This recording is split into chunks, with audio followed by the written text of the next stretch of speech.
കിറ്റക്സ് അടച്ചുപൂട്ടാൻ അവർ കണ്ടുപിടിച്ച കാരണം എന്താണെന്നറിയോ? പണ്ടത്തെ പഴയ നിയമത്തിൽ, നമ്മുടെ രാജഭരണം ഉണ്ടായിരുന്ന സമയത്താന്ന് തോന്നുന്നു, ഉണ്ടായിരുന്ന നിയമത്തിൽ ഈ നമ്മൾ ഇതുപോലുള്ള വ്യവസായ സ്ഥലങ്ങളിൽ ഈ തുപ്പൽ കോളാമ്പി വേണം എന്നുണ്ടായിരുന്നു. അതൊരു മസ്റ്റായിരുന്നു.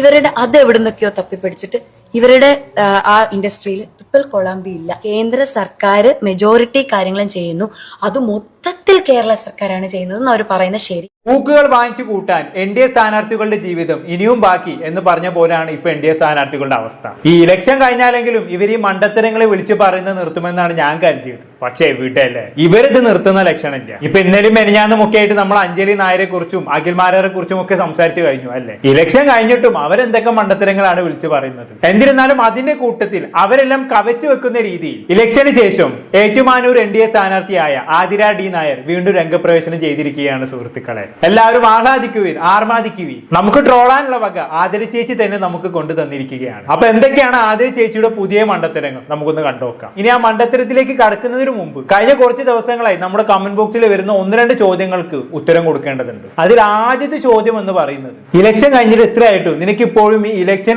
ട്രോളുകൾ നിർത്താറായില്ല എന്നുള്ളതാണ്. മെയിനായിട്ട് ഒരു പ്രത്യേക പാർട്ടിന്റെ അനുഭാവികളാണ് ഈ ചോദ്യം ചോദിക്കുന്നത്. അതാരാണെന്നുള്ളത് ഞാൻ പ്രത്യേകിച്ച് പറഞ്ഞിട്ട് ആവശ്യമില്ലല്ലോ. എന്തെന്നായാലും അവരോട് എനിക്ക് പറയാനുള്ളത് എന്താണെന്ന് വെച്ചാൽ, ഇത് നിർത്തണം എന്ന് തന്നെയാണ് എന്റെയും ആഗ്രഹം. പക്ഷെ എന്താണെന്നറിയില്ല, ഒരു പ്രത്യേക പാർട്ടിയിൽപ്പെട്ട ആളുകൾ ദിനം പ്രതി ഇങ്ങനെ ഓരോ മണ്ടത്തരങ്ങൾ വിളിച്ചു പറഞ്ഞുകൊണ്ടേയിരിക്കുകയാണ്. അത് കാണുന്ന സമയത്ത് നമുക്ക് എങ്ങനെ അവരെ ട്രോളുന്നത് നിർത്താൻ പറ്റും? നിങ്ങൾ തന്നെ പറ. അതുകൊണ്ട് അവരോട് ആദ്യം ഈ മണ്ടത്തരങ്ങൾ വിളിച്ചു പറയുന്നത് നിർത്താൻ പറ. എന്നാ പിന്നെ നമ്മൾ ട്രോളുന്നത് നിർത്തിക്കോളാം. എന്തേ പോരെ. പിന്നെ നമ്മുടെ കമന്റ് ബോക്സിൽ വരുന്ന മറ്റൊരു ചോദ്യം എന്താണെന്ന് വെച്ചാണെങ്കിൽ, നീ എന്താണ് ഒരു പാർട്ടിനെ മാത്രം ടാർഗറ്റ് ചെയ്യുന്നത്? നീ എന്താ മറ്റു പാർട്ടിക്കാരെ കുറിച്ചൊന്നും പറയാത്തത്?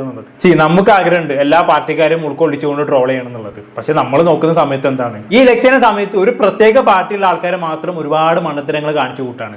ബാക്കിയുള്ള പാർട്ടിക്കാരൊക്കെ ഒരുവിധം സൈലന്റ് ആണ്. അപ്പൊ പിന്നെ ട്രോള് വരുമ്പോൾ ഒരു പാർട്ടിനെ മാത്രം അങ്ങ് ട്രോളുന്ന അവസ്ഥയിലേക്ക് കാര്യങ്ങൾ മാറാണ്. അതിനിപ്പോ നമുക്ക് പ്രത്യേകിച്ച് ഒന്നും ചെയ്യാനില്ല. അല്ലാതെ നമ്മൾ ഇന്റൻഷനല്ലേ ഒരു പാർട്ടിനെ മാത്രം ടാർഗറ്റ് ചെയ്യുന്നല്ലേ കേട്ടോ. ഇനി ആരും അങ്ങനെ വിചാരിക്കേണ്ട. അപ്പൊ ആ 2 ചോദ്യങ്ങൾക്കുള്ള ഉത്തരം കിട്ടിക്കാണുമെന്ന് വിചാരിക്കുന്നു. ഇനി നമുക്ക് ആതിര D നായരുടെ മണ്ടത്തരങ്ങളിലേക്ക് കിടക്കാം. അപ്പൊ ആദ്യത്തെ മണ്ടത്തരം എന്താണെന്നുള്ളത് നമുക്ക് കണ്ടുനോക്കാം. ആദ്യത്തെ മണ്ടത്തരം എന്ന് പറയുന്നത്, ഇപ്പൊ നിലവിൽ ആതിര D നായർ NDA സ്ഥാനാർത്ഥിയായിട്ട് മത്സരിക്കുന്നത് 2020 എന്ന പാർട്ടിയുടെ കീഴിലാണല്ലോ. അപ്പൊ ഈ പാർട്ടിയുടെ സ്ഥാപകനായിട്ടുള്ള സാബു സാർ ഉണ്ടല്ലോ, ഏത് കിറ്റക്സിന്റെ ഓണർ, മൂപ്പരെ കുറിച്ച് വാചാലയാകുന്നുണ്ട് നമ്മുടെ ആതിര ചേച്ചി. നമുക്ക് എന്താണെന്നുള്ളതൊന്ന് കണ്ടുനോക്കാം. സാബു സാറിന്റെ കാര്യം തന്നെ എടുത്താൽ, കിറ്റക്സ് 15,000-ലധികം പേർക്ക് ജോലി കൊടുത്തോണ്ടിരുന്ന സ്ഥലം ഒന്ന് ആലോചിച്ച് നോക്കിയേട്ടാ. ഒരു ഗ്രാമമാണോ? അല്ല, എനിക്ക് തോന്നുന്നു ഒരു നിയോജക മണ്ഡലത്തിലെ ആൾക്കാരുണ്ട്. ഒരു നിയോജക മണ്ഡലം 15,000 ആൾക്കാർ.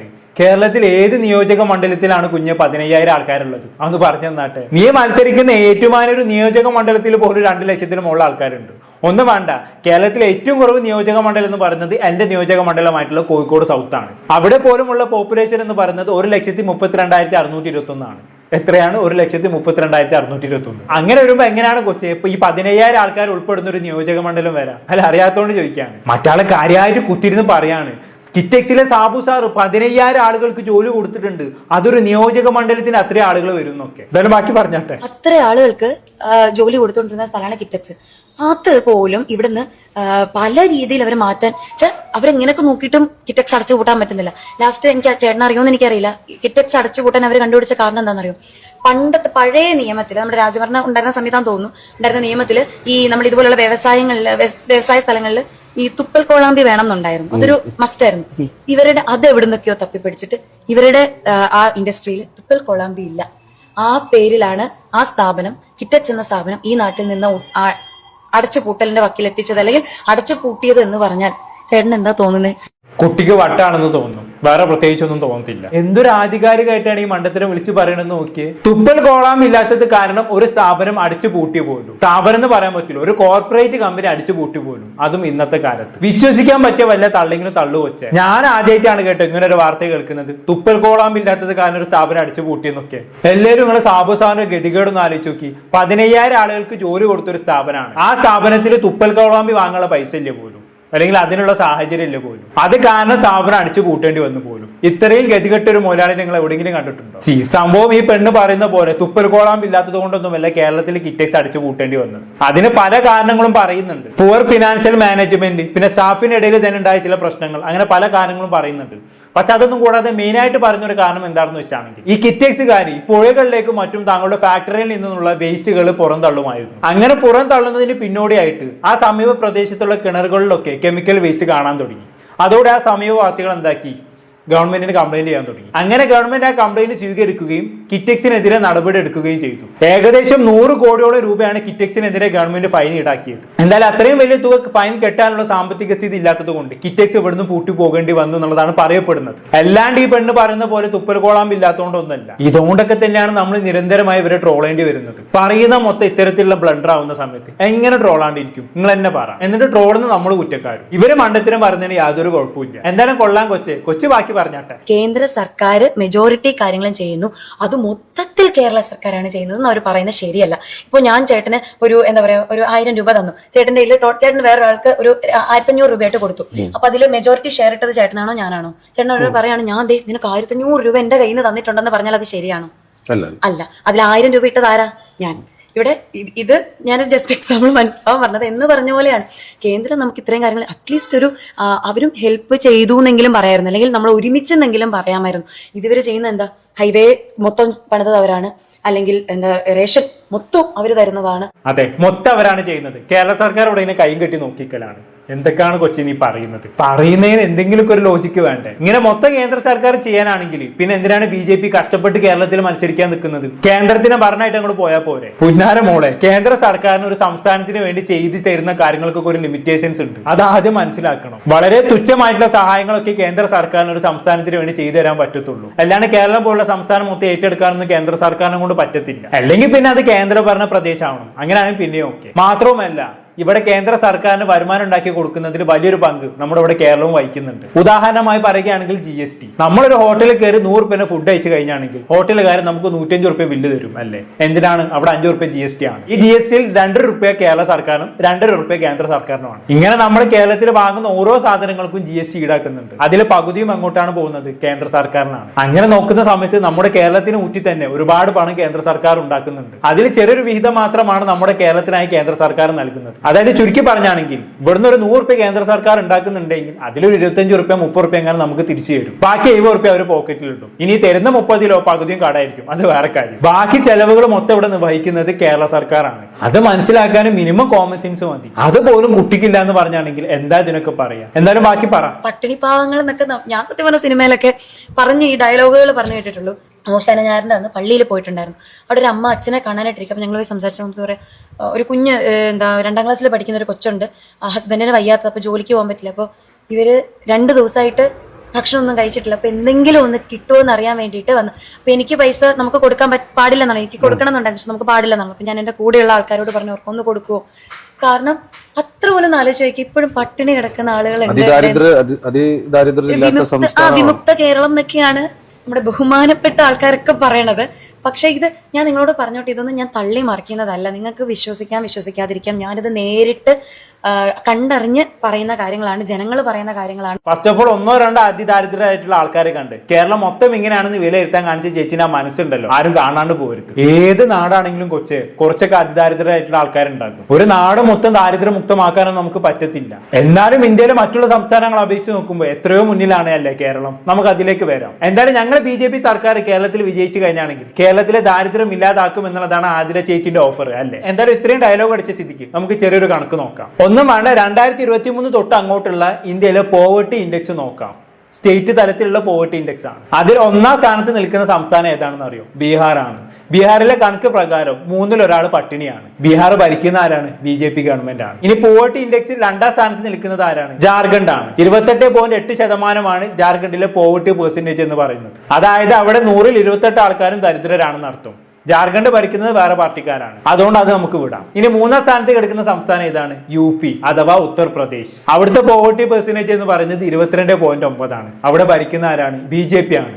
പിന്നെ അത് കഴിഞ്ഞിട്ട് ആരാണ്? മധ്യപ്രദേശിലെ പോവർട്ടി പെർസെന്റേജ് എന്ന് പറയുന്നത് 20.63% ആണ്. അവിടെയും ഭരിക്കുന്ന ആരാണ്? BJP ആണ്. അതായത് ഇന്ത്യയിലെ മൊത്തം ദരിദ്ര സംസ്ഥാനങ്ങൾ എടുത്തു കഴിഞ്ഞാണെങ്കിൽ അതിൽ ആദ്യത്തെ 4 എടുത്ത് നോക്കി കഴിഞ്ഞാണെങ്കിൽ 3ഉം ഭരിക്കുന്നത് ആരാണ്? BJP ഗവൺമെന്റ് ആണ്. ഇനി ഇതിൽ തന്നെ ഏറ്റവും താഴേക്കിടയിൽ കിടക്കുന്ന സംസ്ഥാനം ഏതാണെന്ന് അറിയോ? കേരളമാണ്. 0.55% ആണ് കേരളത്തിലെ പോവർട്ടി പെർസെന്റേജ് എന്ന് പറയുന്നത്. അതായത് കേരളത്തിൽ ഒരു 1000 ആൾക്കാർ എടുത്തു കഴിഞ്ഞാണെങ്കിൽ അതിൽ 5 ആൾക്കാർ മാത്രമേ ദരിദ്രരായിട്ട് നമുക്ക് കാണാൻ പറ്റത്തുള്ളൂ. അതിൽ ഒരാളെ ആതിര ചേച്ചി കണ്ടെത്തി കഴിഞ്ഞു അല്ലേ? അല്ലേ? ബാക്കിയുള്ള ആൾക്കാരും കൂടി ചേച്ചി കണ്ടെത്തിയിട്ട് അവരുടെ ദാരിദ്ര്യം മാറ്റി കൊടുത്താൽ മതി. അല്ല, കൂട്ടത് ഞാൻ പറഞ്ഞെന്നുള്ളൂ കേട്ടോ. അപ്പൊ ഞാൻ പറഞ്ഞു വരുന്നത്, ഇന്ത്യയുടെ പോവേർട്ടി ഇൻഡെക്സിൽ ഏറ്റവും താഴേക്കിടയിൽ കിടക്കുന്ന സംസ്ഥാനമാണ് കേരളം. എന്നിട്ടാണ് ഇവിടെ കേരളത്തിലെ ദാരിദ്ര്യം മാറ്റുമെന്നും പറഞ്ഞുകൊണ്ട് വീമ്പ് പറയാൻ വന്നേക്കുന്നത്. ആദ്യം ഉണ്ടല്ലോ, നിങ്ങളുടെ പാർട്ടി ഭരിക്കുന്ന സംസ്ഥാനങ്ങളുടെ ദാരിദ്ര്യം മാറ്റാൻ നോക്കൂ, എന്നിട്ട് കേരളത്തിലേക്ക് വന്നാൽ മതി കേട്ടോ. ഇവിടെ ഇപ്പൊ പ്രത്യേകിച്ച് പ്രശ്നങ്ങളൊന്നുമില്ല. ഇവിടെ ഇനി ഒരു ഗതിയും പരഗതിയും ഇല്ലാത്തവന് ₹2 റേഷൻ കിട്ടുന്നുണ്ട്. അത് വെച്ച് ഞങ്ങൾ എങ്ങനെയും കഞ്ഞി കുടിച്ച് ജീവിച്ചു പോയിക്കോളാം. ഇനി എന്തെങ്കിലും ഒരിക്കൽ കേരളം നിങ്ങളെ ബീഹാറിനേക്കാളും ഗതികെട്ട അവസ്ഥയിലേക്ക് പോവുകയാണെങ്കിൽ അന്ന് നമുക്ക് വേണമെങ്കിലും നോക്കാം കേട്ടോ. തൽക്കാലം ഇപ്പം ഇവിടുത്തെ ദാരിദ്ര്യം മാറ്റം ഞങ്ങൾ ആവശ്യമില്ല. ഞങ്ങൾ എങ്ങനെയും ₹2 റേഷൻ വെച്ച് കഞ്ഞി കുടിച്ച് പോയിക്കോളാന്നേ. തൽക്കാലം ഇവിടുത്തെ 3-1 ആൾക്കാരെ ദരിദ്രരാക്കാൻ ഞങ്ങൾ ഉദ്ദേശിക്കുന്നില്ല കേട്ടോ. അവിടെ പട്ടിണി മാറ്റാൻ വന്നേക്കുവാണ്. ബാക്കി പറഞ്ഞാലും എനിക്ക് അങ്ങനെ പറയണം തോന്നി. പക്ഷെ ഇതിന്റെ അകത്തൊരു വസ്തുത എന്താ വെച്ചാൽ ഇവർക്കൊക്കെ സ്ഥലമുള്ളവരാണ്. നമ്മുടെ പ്രധാനമന്ത്രിയുടെ പദ്ധതി നമുക്കറിയാലോ, സ്ഥലം ഉണ്ടെങ്കിൽ വീട് വെച്ച് കൊടുക്കും. ശരി, അങ്ങനെയൊക്കെയുള്ള പദ്ധതി ഉണ്ടോ? ഞാൻ ആദ്യമായിട്ട് കേൾക്കാണ് കേട്ടോ. അങ്ങനെയെങ്കിൽ ബീഹാറിലെ കുറച്ച് ആൾക്കാർക്ക് വീട് വെച്ച് കൊടുക്കാൻ പറ നിങ്ങളുടെ കേന്ദ്ര ഗവൺമെന്റിനോട്. ബാക്കി പറഞ്ഞാലും അതുപോലെ ഇവര് അന്വേഷണം നടന്നിട്ട് അനുവദിച്ചു കൊടുക്കുന്നില്ല, ആ ഫണ്ട് കൊടുക്കുന്നില്ല. ഇവര് വീട് വെക്കാനുള്ള ഒരു കാര്യം അവർ കയറി ഇറങ്ങാണ്. അവർ നമ്മളോട് പറഞ്ഞതാ, ഞങ്ങൾ വർഷങ്ങളായിട്ട് മറ്റു 2 പാർട്ടികൾക്ക് വോട്ട് ചെയ്തുകൊണ്ടിരിക്കുന്നവരാണ്, അവരെ വിശ്വസിച്ച് അവർക്ക് വോട്ട് ചെയ്തുകൊണ്ടിരിക്കുന്നവരാണ്. അവര് ആ വോട്ട് ചെയ്ത് കഴിഞ്ഞ് പിന്നെ ഇവരെ കാണാൻ ചെല്ലുമ്പോൾ കണ്ട ഭാവം പോലും നോക്കില്ലാന്ന്. ഇത് ഞാൻ പറഞ്ഞതല്ല, അവിടുത്തെ ജനങ്ങൾ പറഞ്ഞതാണ്. നമ്മുടെ ഈ വീഡിയോ എടുത്തു വെച്ചിട്ടുണ്ട്. നമ്മൾ ഇപ്പൊ അത് പുറത്തുവിടാത്ത എന്താ വെച്ചാൽ ഇലക്ഷൻ കഴിയട്ടെ എന്ന് വിചാരിച്ചിട്ടാണ്. അതെ, ഇലക്ഷൻ കഴിഞ്ഞ് പൊട്ടിക്കഴിഞ്ഞാണെങ്കിൽ ഇതൊക്കെ പുറത്തു വിടാലോ. അതിന് വേണ്ടിയിട്ടാണ് ഇതൊക്കെ എടുത്തു വെച്ചതെന്ന് തോന്നുന്നു. അല്ല, അതൊക്കെ അവിടെ നിൽക്കട്ടെ ചേച്ചി. 2-3 വർഷങ്ങൾക്ക് മുമ്പ് ഇവിടെ തൃശ്ശൂരിൽ ഒരുത്തരം വിജയിപ്പിച്ച് വിട്ടിട്ടുണ്ടായിരുന്നല്ലോ. അത് നിയമസഭയിലോട്ടല്ല, അങ്ങോട്ട് പാർലമെന്റിലേക്കായിരുന്നു. മൂപ്പര് പിന്നെ ഈ വൈക്ക് കണ്ടിട്ടില്ല. ഇപ്പൊ നിയമസഭ ഇലക്ഷൻ ആയപ്പോഴാണ് പിന്നെ മൂപ്പരെ നമ്മൾ കാണുന്നത്. ആരാന്ന് മനസ്സിലായല്ലോ അല്ലെ? മൂപ്പരന്നെ. ആദ്യം മൂപ്പരോടെ ഇടയ്ക്കൊക്കെ ഒന്ന് തൃശ്ശൂർ പോയി വരാൻ പറ. അല്ല, എങ്ങനെ ഒരു MP ഉള്ള കാര്യം അവിടുത്തെ ജനങ്ങൾ അറിഞ്ഞോട്ടെ, അതുകൊണ്ടാണ്. അല്ല, അവസരം കിട്ടിയപ്പോ ജസ്റ്റ് ഒന്ന് ഞാൻ ഓർമ്മിപ്പിച്ചെന്നുള്ളൂ കേട്ടോ. കൊച്ചു ബാക്കി പറ. കുടിവെള്ളം ഇപ്പോഴും കിട്ടാത്ത വീടുകളുണ്ട്, അല്ലെങ്കിൽ കുടിവെള്ളം ഒരു ലക്ഷറി ആയിട്ട് കരുതുന്ന ആൾക്കാരുണ്ടെന്ന് പറഞ്ഞാല് ഈ കഴിഞ്ഞ 10 വർഷം ജനങ്ങൾക്ക് വേണ്ട രീതിയിലേക്കുള്ള ഒരു വികസനം എത്തിക്കാൻ പറ്റിയിട്ടില്ല. അപ്പോ ഈ പുറത്ത് കാണിക്കുന്നതൊക്കെ വെറും കാപ്പട്യമാണ്. അത്രേ ഉള്ളൂ. ഇത് ആളുകളുടെ കണ്ണിലെ പൊടിയിടാൻ, അല്ലെങ്കിൽ കുറച്ചൊക്കെ ആൾക്കാർ ഇങ്ങനെ എന്തൊക്കെയോ ചെയ്തു എന്ന് വരുത്തി തീർക്കാനല്ല ചെയ്തല്ലാതെ ഒന്ന്. അതെ, കേരളത്തിൽ പലയിടത്തും, പ്രത്യേകിച്ച് ഏറ്റുമാനൂരിൽ പലയിടത്തും കുടിവെള്ളം കിട്ടുന്നില്ല എന്നുള്ളതാണ് കുട്ടി പറഞ്ഞു വരുന്നത് അല്ലേ? ഇനി ഈ വീഡിയോക്ക് താഴെ തന്നെ ഒരാളുടെ കമന്റ് ഇടും, ഞാനൊന്ന് വായിച്ചു തരാം. ഈ ആര്യ പറയുന്നത് മൊത്തം കള്ളമാണ്. ഈ ഏറ്റുമാനൂരിൽ അങ്ങനെ ഒരു സ്ഥലമില്ല, വെള്ളം കിട്ടാത്തൊരു സ്ഥലമില്ല. ഞങ്ങൾ എല്ലായിടത്തും ജോലിക്ക് പോകുന്ന ആൾക്കാരാണ്. ഇവള് പറയുന്ന കണക്ക് അങ്ങനെ ഒരു കുടിവെള്ള പ്രശ്നം ഉള്ളതായി ഏറ്റുമാനൂരില്ല. കള്ളം പറഞ്ഞ് വോട്ട് പിടിക്കുകയാണ്. ജയിക്കത്തില്ല, 8 നില പൊട്ടും, തുറക്കുമ്പോൾ പൊട്ടി എന്നുള്ള വാർത്ത കേൾക്കും. കേട്ടല്ലോ, ഇതാണ് ഏറ്റുമാനൂരിലെ അവസ്ഥ. അവിടെ തന്നെ ഇടയ്ക്കിടെ ജോലിക്ക് പോകുന്ന ആൾക്കാർ പറയുന്നു അവിടെ അങ്ങനെ ഒരു പ്രശ്നമേ ഇല്ല എന്നുള്ളത്. പക്ഷെ അവിടെ ഇലക്ഷന്റെ സമയത്ത് മാത്രം പോയി ആതിര ചേച്ചി പറയുന്നു അവിടെ കുടിവെള്ളമില്ല, അവിടെ ആൾക്കാർ പട്ടിണിയിലാണ്, കഴിക്കാൻ ഭക്ഷണമില്ല എന്നൊക്കെ പറഞ്ഞ് ഏറ്റുമാനൂരിനെ ബീഹാറിനേക്കാളും ഗതികെട്ട അവസ്ഥയിലേക്ക് ആക്കി തീർത്താഞ്ഞ് നമ്മുടെ ആതിര ചേച്ചി. ഏറ്റുമാനൂരാർ ഇത് കേൾക്കേണ്ട, വട്ടിയെടുത്ത് പിന്നാലെ കൂടും. കാരണം മറ്റൊന്നല്ല, ആ നാട്ടുകാർ ഒന്നിനും പറ്റാത്തവരാക്കി കളഞ്ഞല്ലോ ചേച്ചി, അതുകൊണ്ടാണ്. എന്നാലും എന്റെ ഏറ്റുമാനൂരാരെ, നിങ്ങൾ ഇത്രയും ഗതികെട്ടവരായി പോയല്ലോ. ഞാനൊക്കെ ഒരു വട്ടം വന്നു പോയ സ്ഥലമാണ് ഏറ്റുമാനൂർ എന്ന് പറയുന്നത്. ഞാൻ കണ്ടെടുത്തോളം അത്യാവശ്യം നല്ലൊരു അടിപൊളി സ്ഥലമൊക്കെയാണ് ഏറ്റുമാനൂർ. പക്ഷെ ഇപ്പൊ ഏറ്റുമാനൂർ ഇത്രയും ദരിദ്രാവസ്ഥയിലാണെന്നുള്ളത് ഞാൻ ഇപ്പോഴാണ് മനസ്സിലാക്കുന്നത്. അത് മനസ്സിലാക്കി തന്ന ആതിര ചേച്ചിക്ക് ഒരുപാട് നന്ദി. എന്തായാലും ചേച്ചി ബാക്കി പറഞ്ഞാട്ടെ. അതെ, ഒന്നില്ല, അതെനിക്ക് ആദ്യം ഇത് തുടക്കത്തിൽ എന്റെ അടുത്ത് ഇന്റർവ്യൂവിന് വന്നവരോട് ഞാൻ പറഞ്ഞിരുന്നു, ഞാനൊരു കാര്യം പഠിച്ചിട്ടേ. അതെ, ഞാനൊരു കാര്യം പഠിച്ചിട്ടേ പറയുള്ളൂ. പക്ഷെ പഠിക്കുന്നത് മൊത്തം ഒന്നെങ്കിൽ ശാഖയെന്നോ അല്ലെങ്കിൽ സംഘപരിവാറിന്റെ വാട്സപ്പ് ഗ്രൂപ്പിൽ നിന്നായിരിക്കും. അതുകൊണ്ടാണ് ഇങ്ങനെ വായുന്ന പൊട്ടത്തരങ്ങൾ മാത്രമേ വരുന്നത്.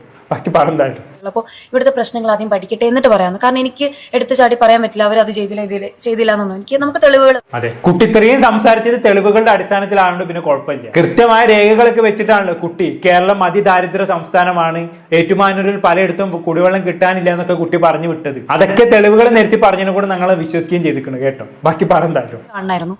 അങ്ങനെ ഇപ്പൊ ഇതിനോടകം നമ്മൾ ഈ നമ്മുടെ ഏറ്റുമാനൂർ നിയോജക മണ്ഡലത്തിലെ 6 പഞ്ചായത്ത് ഒരു മുനിസിപ്പാലിറ്റിയാണ്. ഇത്രയും ഏരിയാസ് നമ്മൾ എല്ലാ ജനങ്ങളെയും പോയി നേരിട്ട് അവരുടെ വീട്ടിൽ പോയാണ് ഞാൻ എല്ലാവരുടെയും ഞാൻ പറയുന്നില്ല, എല്ലാ വീടും നമുക്ക് കയറാൻ പറ്റില്ല. എന്നിരുന്നാലും കൂടുതലും പ്രശ്നങ്ങളുള്ള ഏരിയാസിലൊക്കെ ഞാൻ പോയിരുന്നു. അപ്പോൾ നമ്മുടെ നാട്ടിൽ ഇപ്പോൾ ഇത് 2026 ഈ 2026 കുടിവെള്ളം ഇപ്പോഴും കിട്ടാത്ത വീടുകളുണ്ട്, അല്ലെങ്കിൽ കുടിവെള്ളം ഒരു ലക്ഷറി ആയിട്ട് കരുതുന്ന ആൾക്കാരുണ്ടെന്ന് പറഞ്ഞാൽ ചേട്ടന് എന്ത് തോന്നുന്നു? വിശ്വസിക്കാൻ പറ്റുന്നുണ്ടോ? പിന്നെ പ്രത്യേകിച്ച് നീ പറയുമ്പോൾ നല്ലോണം വിശ്വസിക്കാൻ പറ്റുന്നുണ്ട്. ഇവിടെ കേരളത്തിൽ ഉടനീളം സർക്കാരിന് ഒരുപാട് കുടിവെള്ള പദ്ധതികൾ ഉണ്ട് മോളെ. അതിനെ കുറിച്ചൊക്കെ മോൾക്ക് എന്തെങ്കിലും അറിയോ? എന്തറിഞ്ഞിട്ടാണ് ഏറ്റുമാനൂരിൽ കുടിവെള്ളം കിട്ടാനില്ല എന്നൊക്കെ കുട്ടി തട്ടി വിടുന്നത്? എന്തായാലും ബാക്കി പറഞ്ഞാലും ഈ ഭൂമി പിളർന്നങ്ങോട്ട് താഴോട്ട് പോയാൽ മതി. കമന്റ് ബോക്സിലടക്കം ഭയങ്കരമായിട്ടൊരു അറ്റാക്കാണ് അത്. പ്രത്യേകിച്ച് ഒരു യുവതി എന്ന പരിഗണന പോലും നൽകാത്ത രീതിയിലാണ്. എങ്ങനെ അതൊക്കെ ഫേസ് ചെയ്യുന്നു? എനിക്ക് അതിനെ ചിരിച്ച് നേരിടുന്നു. എങ്ങനെ ചില കമന്റ്സ് ഒക്കെ കണ്ടാണല്ലോ, നമുക്ക് ഈ ഭൂമി പിളർന്നങ്ങോട്ട് താഴോട്ട് പോയാൽ മതി എന്ന് തോന്നുന്നു. അമ്മാതിരി ഈ എന്താ പറയാ, ഞാൻ പറഞ്ഞല്ലോ സ്ഥാനാർത്ഥി എന്നുള്ള ഇതങ്ങ് വീട്. ഇവിടെ എനിക്ക് 25 വയസ്സാണ്, പെൺകുട്ടിയാണ്. ഇനി അതും വീട് ഈ നാട്ടിലെ ഒരു സിറ്റിസൺ ആണ്. നമ്മുടെ ഇപ്പൊ നമ്മൾ ഈ രാഷ്ട്രീയം അല്ലെങ്കിൽ ഇങ്ങനെയുള്ള കാര്യങ്ങളൊക്കെ മാറ്റി നിർത്തി കഴിഞ്ഞാൽ ഞാനും ചേട്ടനൊക്കെ ഈ നാട്ടിൽ ജീവിക്കുന്ന മനുഷ്യരാണ്. ജസ്റ്റ് ഹ്യൂമൻസ് ആണ്. ആ ഒരു കൺസിഡറേഷനും പോലും ഇല്ലാതെ ഇപ്പൊ എന്നെ പറ്റി പറയുന്നു, എൻ്റെ അമ്മയെ പറ്റി പറയുന്നു, അച്ഛനെ പറ്റി പറയുന്നു, വീട്ടുകാരെ പറ്റി പറയുന്നു. അതൊക്കെ ഞാൻ എല്ലാം ഒന്നും ഞാൻ കാണാറില്ല, പക്ഷെ ചിലതിനകത്ത് ഇങ്ങനെ കാണുമ്പോണ്ടല്ലോ നമുക്കിങ്ങനെ അയ്യോ ചില സമയത്ത് തോന്നും ഈശ്വര അവർക്കൊന്നും ഒന്നും ദൈവം വരുത്താതിരിക്കട്ടെ എന്ന് നമുക്ക് ചില സമയത്ത് തോന്നാറുണ്ട്. അതുമാതിരി രീതിയിൽ തോന്നാറൊക്കെ ഉണ്ട്. ഓക്കെ, ഇവിടെ ചേച്ചിനെ വീട്ടുകാരെ കുറിച്ച് പറഞ്ഞതിനോട് നമുക്ക് ഒരിക്കലും യോജിക്കാൻ പറ്റത്തില്ല. പക്ഷെ ചേച്ചി ആളുകൾ തെറി പറയുന്നത് അത് ചേച്ചി തന്നെ വരുത്തി വെച്ചതാണ്. വാ തുറന്ന ഇമാതിരി ഓരോ മണ്ടത്തരങ്ങൾ വിളിച്ച് പറഞ്ഞാണെങ്കിൽ ആൾക്കാർ തെറി പറഞ്ഞില്ലെങ്കിൽ അത്ഭുതമുള്ളൂ. അതുകൊണ്ട് ചേച്ചിനെ തെറി വിളിക്കുന്നവരെ ഞാൻ ഒരിക്കലും കുറ്റം പറയത്തില്ല കേട്ടോ. അതിപ്പോ മണ്ടത്തരം ആര് പറഞ്ഞാലും തെറി കേൾക്കും, ഞാൻ പറഞ്ഞാലും എനിക്ക് തെറി കേൾക്കും. അങ്ങനെ തെറി കേൾക്കാതിരിക്കണമെങ്കിൽ നമ്മൾ എന്ത് ചെയ്യണം? ഒന്നെങ്കിലും കാര്യങ്ങൾ പഠിച്ച് വൃത്തിക്ക് കാര്യങ്ങൾ പറയുക, അങ്ങനെയെങ്കിൽ ആരും തെറി പറയില്ല. ഇല്ലാന്നുണ്ടെങ്കിലും മിണ്ടാതിരിക്കുക. ഇപ്പൊ ചേച്ചിയെ സംബന്ധിച്ചിടത്തോളം വാ തുറന്ന മണ്ടത്തരങ്ങൾ മാത്രം പറഞ്ഞതിനെ കൊണ്ട് തൽക്കാലം മിണ്ടാതിരുന്നാൽ മാത്രം മതി, ഈ തെറി വരുന്നതും കുറഞ്ഞോളും. അല്ലാണ്ട് ഇവിടെ ചേച്ചിക്കെതിരെയുള്ള തെറികൾ നിർത്താനുള്ള ഒരു സൊല്യൂഷൻ ഞാൻ എവിടെയും കാണുന്നില്ല. കൂടുതലായിട്ട് ഞാനൊന്നും പറയുന്നില്ല. എന്താണ് നിങ്ങൾക്ക് തോന്നുന്നത് താഴെ കമന്റ് ബോക്സിൽ രേഖപ്പെടുത്തുമല്ലോ. അടുത്തൊരു ടോപ്പിക്കുമായി വീണ്ടും കാണാം.